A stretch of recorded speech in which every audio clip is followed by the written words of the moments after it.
안녕하세요 여러분. 오늘도 많은 분들이 채널 앞에 모여 주셨네요. 아이디 날씨가 추워져도 지준의 마음도 춥다. 아이디 자소서는 이제 말할 수 있다. 아이디 직무수행 계획서 내가 왜 거기서 나와. 아이디 아직 올해는 2달이나 남았다.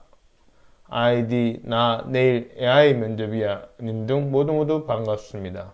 니마마라 취업연구소에서는 공무원 공공기관 입사 지원을 위한 나라 일대의 채용 공고를 분석하여 자기소개서와 직무수행 계획서 작성을 위한 강의를 포기하지 않고 쭉 올리려고 합니다.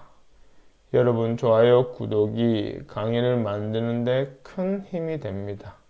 강의를 시청하시기 전에 조금씩 좋아요, 구독, 응원 생각해 주시면 좋겠습니다.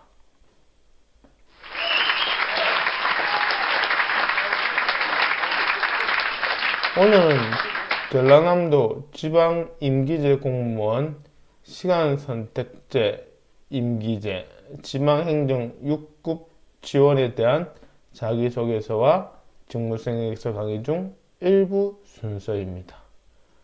혹시라도 바쁘셔서 강의 영상을 띄엄띄엄 보시거나 빨리 감기로 점프 하신다면 첫사랑과 헤어진 이후에 최대의 후회를 하시게 될 것입니다.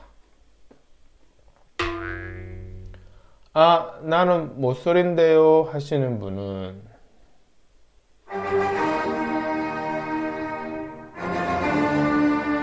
네, 이해합니다. 그냥 마음대로 하세요. 자기소개서 직무수행계획서 작성을 위해 우선 모집 공고 분석하고 그것을 토대로 자기소개서 직무수행계획서 작성에 적용하는 방법과 예시가 순차적으로 있기 때문에 처음부터 끝까지 달려보시는 것이 합격을 위한 피가 되고 살이 될 것입니다. 그럼 시작해 볼까요? 지금 강의하는 저의 소개는 우측 상단 영상을 확인해 주시길 바랍니다. 강의를 진행한 사람의 프로필은 중요하겠죠?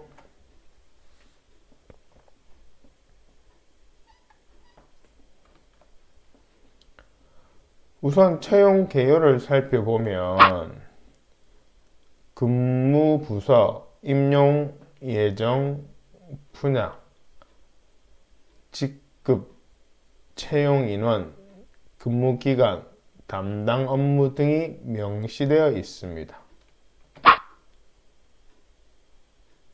그리고 임용 기간에 대해서도 명시되어 있는데 5년 범위 내에 연장이 가능하다고 되어 있습니다. 이것의 의미는 이 분야에 대해서 5년 후에도 다른 공공기관의 경력으로 인정받아 채용 확률이 높다는 것입니다.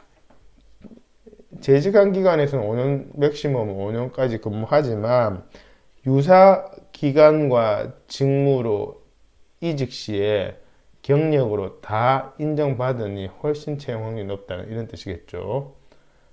공공보건과 의료 분야는 1회 하나여 연장 가능이라고 되어 있어 총 5년의 계약 기간이 채 5년까지 연장 범위 내가 가능하다 했으니까 그걸 감안할 때 5년까지는 이 분야는 힘들다는 이야기입니다. 보통 계약 기간이 2년이고 그것을 1회만 연장 가능하다 그랬으니까 5년은 안 되겠죠. 이런 것들도 이제 숨은 뜻을 잘 이해하시면 될 것 같습니다.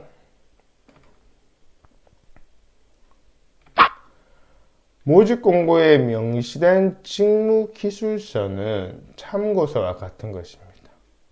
그런데 대부분의 지원자들은 그냥 관가하는 경우가 많습니다. 바로 이력서, 자기소개서, 직무수행계획서 작성하려고 하죠. 직무 기술서를 꼼꼼히 검토하지 않고 그러다 보니 막막하거나 엉뚱하게 적는 경우가 많습니다.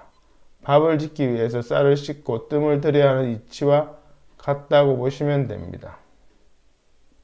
과정이 중요하다는 이야기죠.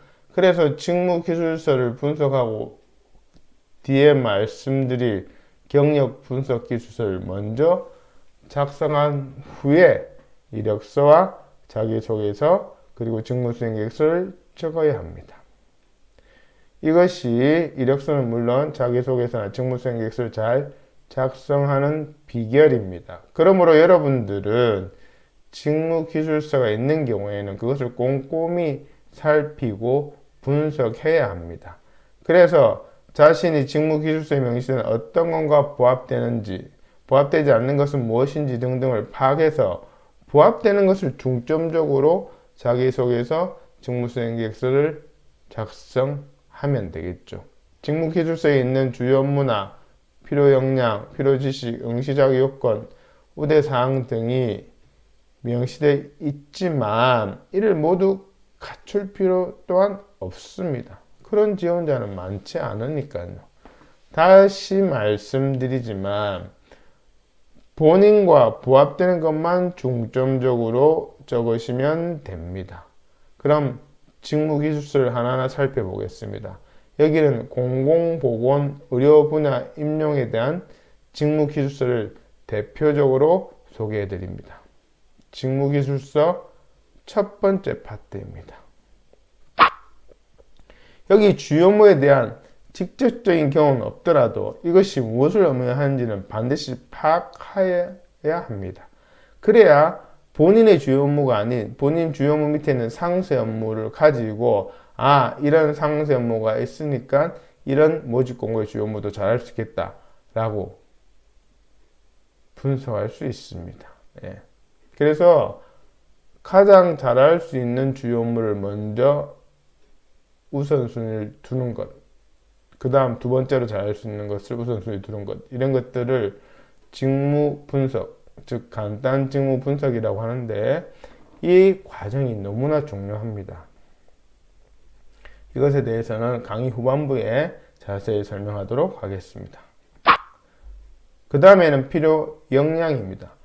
필요 역량 부분에서는 대부분 정성적인 부분이 언급되어 있습니다. 그렇기 때문에 뒤에 자소서의 필요 역량 중 본인이 그러니까 뒤에 있는 자소서를 적을 때 이거 다 분석한 다음에 자소서 적을 거잖아요. 그 적을 때 여기 필요 역량 중에 본인이 성공사를 갖고 있는 역량을 미리 딱 준비하고 그것에 대한 사례도 준비하고 난 다음에 자소서를 적는 겁니다. 이런 과정이 중요하죠. 공공기관은 대부분 NCS 기반 채용이라고 하는데 이것을 한마디로 말하면 지원자가 쓰고 말하는 것을 사례로 입증해라 이 말입니다. 필요 지식에 대해서 언급되어 있습니다.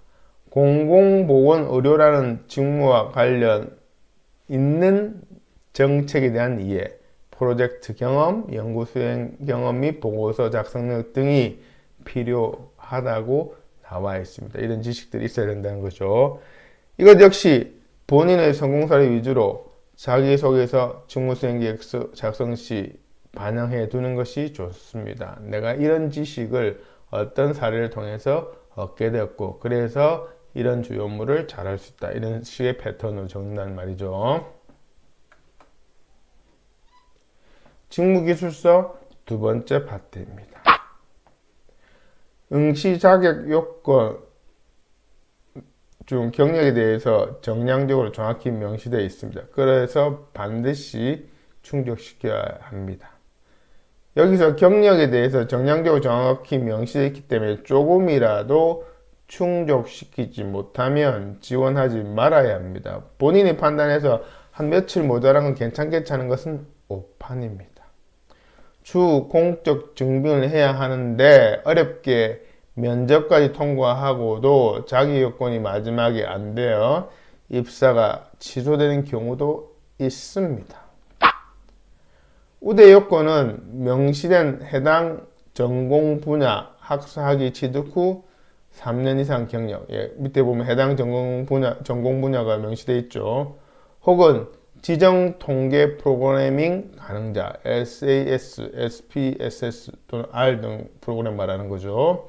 그리고 공공보건 의료 관련 연구 및 기술 지원 연계 사업의 경력이 있는 사람, 이 세 가지 중에 하나라도 해당되면 우대 요건을 받을 수 있겠죠. 예, 세 개 다 해당되면 뭐 완벽하고요. 그래서 우대 요건도 한번 꼼꼼히 살펴볼 필요가 있습니다. 자, 여기는 보수에 대해서 나와 있습니다. 예, 참고하시면 될 것 같고요. 시험 방법은 1차 서류 전형, 2차 면접 시험이고 필기 시험은 없습니다. 우선 서류 전형 심사 기준에서 평정 요소를 보면은 첫 번째가 발전 가능성입니다.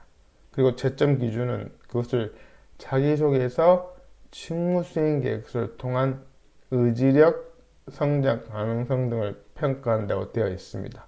이 말은 자기소개서와 직무 수행 계획서 비중이 제일 높으며 그 안에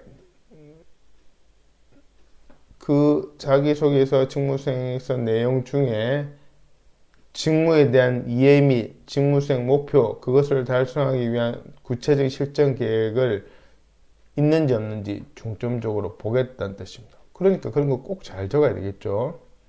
본인의 생각으로. 그 외에 업무 적합성이나 우대사항은 이력서를 참조해서 판단한다는 뜻이 내포되어 있습니다. 이런 것들 이력서를 보면 전문가들은 알 수 있습니다. 이것에 해당되는 채점 기준이 전부 이력서에 적어야 하기 때문입니다. 이런 사항들은 이력서에 적게끔 되어 있죠. 물론 해당 내용이 없으면 못 적겠지만, 그래서 업무 적합성이나 우대사항에 대한 채점 기준은 이력서만 봐도 충분히 알 수 있다. 요거로 이야기하면 발전 가능성, 평정 요소 발전 가능성은 자기소개서나 직무수행 계획서 또한 의지적 성장 가능성 등의 평가이기 때문에 자기소개서나 직무수행 계획서를 면접관의 의도대로 잘 적어야 된다, 이 말입니다.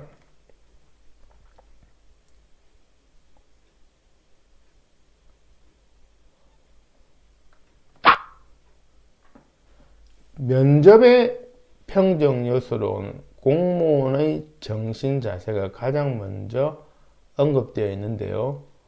막연하게 생각하지 마시고 자기소개 항목 중에 생활신조 가치관 등이 있습니다. 그런 것에 적었던 내용을 참조하여 답변을 준비하면 됩니다. 또한 전문 지식과 그 응용 능력 등을 확인하는 질문이 나올 것으로도 예상됩니다. 평정에서 들어가 있죠.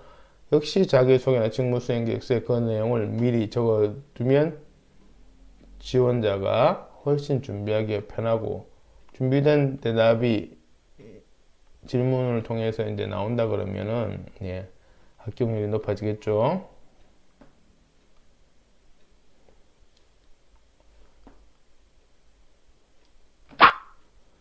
평가 방식은 개별 면접으로 자기소개서, 직무수행계획서 등을 토대로 질의응답한다고 되어 있습니다. 따라서 자기소개서, 직무수행계획서 작성 시 면접을 바라보면서 작성하면 면접관의 답변을 유도할 수 있습니다. 그래서 자기소개서, 직무수행계획서는 대필이 아니라 작성법을 배우는 컨설팅이 중요합니다. 늘 본인이 어렵다는 이유로 그냥 기본 정보만 주고 대신 써달라는 요청 많이 받는데요. 저희 니마마라 연구소에서는 절대 대필을 하지 않습니다. 왜냐하면 바로 이것 때문입니다. 운 좋게 서류 전형에 통과하더라도 면접 시 이렇게 꼼꼼하게 자기소개서나 직무수행계획서를 보고 질문이 들어오는데 남의 생각을 가지고 외웠다고 하더라도 그게 제대로 답변이 되겠습니까? 면접에 가면 본인 생각도, 본인이 원래 갖고 있는 생각도 긴장하면 답변이 잘 안 되는데요. 그래서 역으로 이야기하면 자기소개서나 직무수행에 적을 때부터 면접관의 질문을 유도할 수 있도록 모집 공고와 직무기술서에 나와 있는 내용을 통해서 면접관의 의도를 파악하고, 그런 것들을 저희가 컨설팅 해준다는 거죠. 그래서 그걸 보고 본인이 그냥 또 적으면 힘들 거니까 그걸 적을 수 있도록 양식도 만들어 드립니다. 그런 양식에다 딱 입혀서 적으시고 마지막에 이제 전문가가 첨삭까지 해드리니까 그렇게 되면 본인이 쓴 것처럼 됩니다. 그래서 이런 특히 면접시 평정 요소를 고려한 준비도 그렇게 하기 위해서는 방금 전에 설명드린 것처럼 직무기술서, 모집 공고를 포함한 직무기술서를 분석해서 자기소개서, 직무수행계획서 적기 전에 정리를 해두는 것과 그 정리한 것을 바탕으로 경력분석기술서, 니마마라 취업연구소에서 개발한 경력분석기술서 양식이 있습니다. 거기다가 먼저 적는 것이 효율적입니다. 이런 부분에 대해서는 강의 뒷부분에 자세히 설명드리도록 하겠습니다.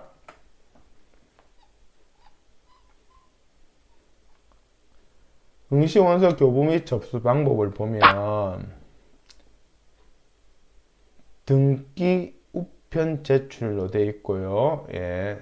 방문 접수 안 된다고 나와 있네요. 그리고 마감일은 11월 24일까지입니다. 여기는 안 나와 있죠. 마감일은 11월 24일까지입니다. 자, 그럼 모집 공고를 분석하고 특히 직무기술서 혹은 직무설명서라고도 하기도 하는데요. 그것을 중심으로 나의 경력과 역량에 부합되는 것도 살펴보았습니다. 이것을 바탕으로 모집 공고에 나와 있는 주요 업무를 나에게 맞도록 우선순위로 재정립하는 게 남았습니다. 이것을 직무 분석이라고 합니다. 직무 분석에 대해서는 다음 슬라이드에서 다시 말씀드리겠습니다. 결론적으로 자기소개서, 직무수행계획서 작성 순서는 경력분석기술서를 먼저 작성하고 자기소개서, 직무수행 방향잡기, 그리고 그것을 토대로 최종 응시원서에 작성하는 것입니다. 자, 그럼 위의 단계에 대해서 하나하나 설명해 보도록 하겠습니다. 먼저 왜 경력분석기술서가 필요한지를 설명드리면 보통 자기소개서, 직무수행계획서 등의 입사지원서를 작성하실 때 사전에 자신의 경력에 대한 정리 없이 바로 작성을 하시는 경향이 많습니다. 그러니 당연히 생각이 정리가 잘 되지 않고 작성하면서 생각하려고 하니 작성하기가 힘들거나 엉뚱하게 작성하게 됩니다. 실제로 한 분야에 10년 넘게 근무한 분들에게 본인의 그 분야 장점이 무엇이냐라는 질문에 성실하게 책임감 있게 등등 이런 하나만한 얘기로 대답하는 경우가 허다합니다.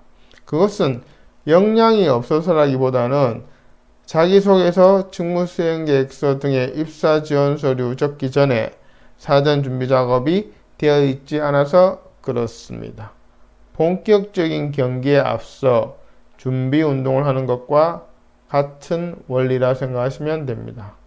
그럼 경력분석기술서의 용도를 중심으로 좀 더 구체적으로 알아보겠습니다.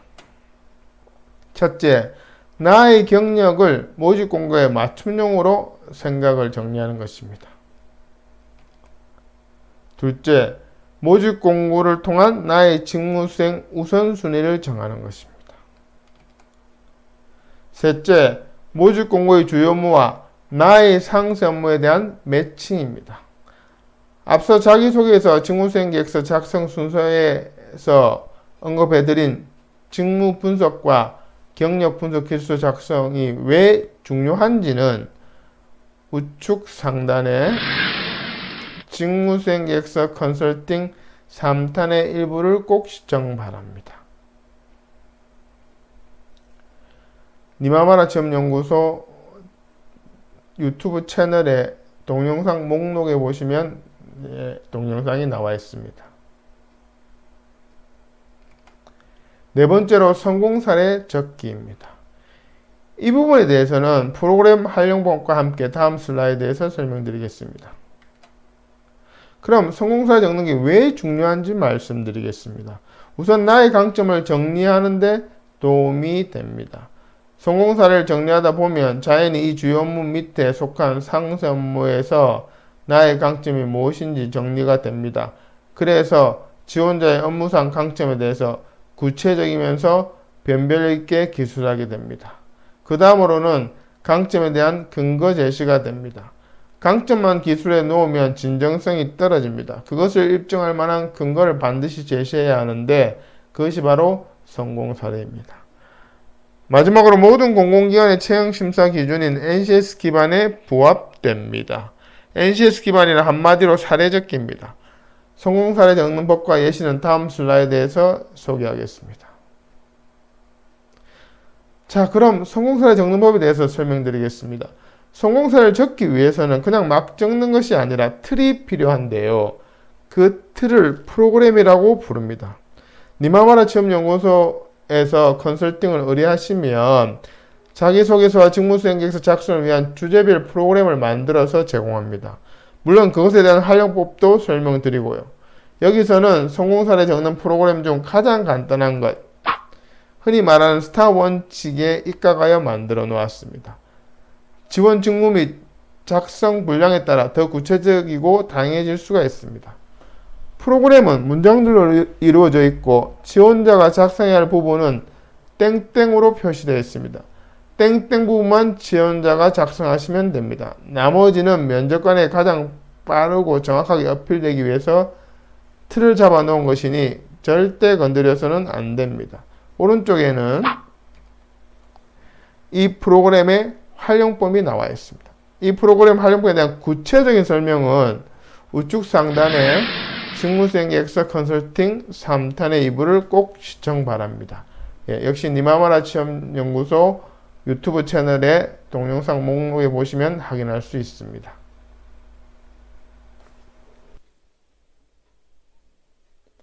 니마마라 취업연구소에서는 맞춤형 컨설팅으로 작성을 도와드리겠습니다. 자기소개서, 직무수행계획서 작성을 도와드리겠습니다. 전라남도 인기제 공무원 시간선택제 인기제 지방행정 6급 강의 2부도 기대해주세요. 구독, 좋아요 부탁드립니다.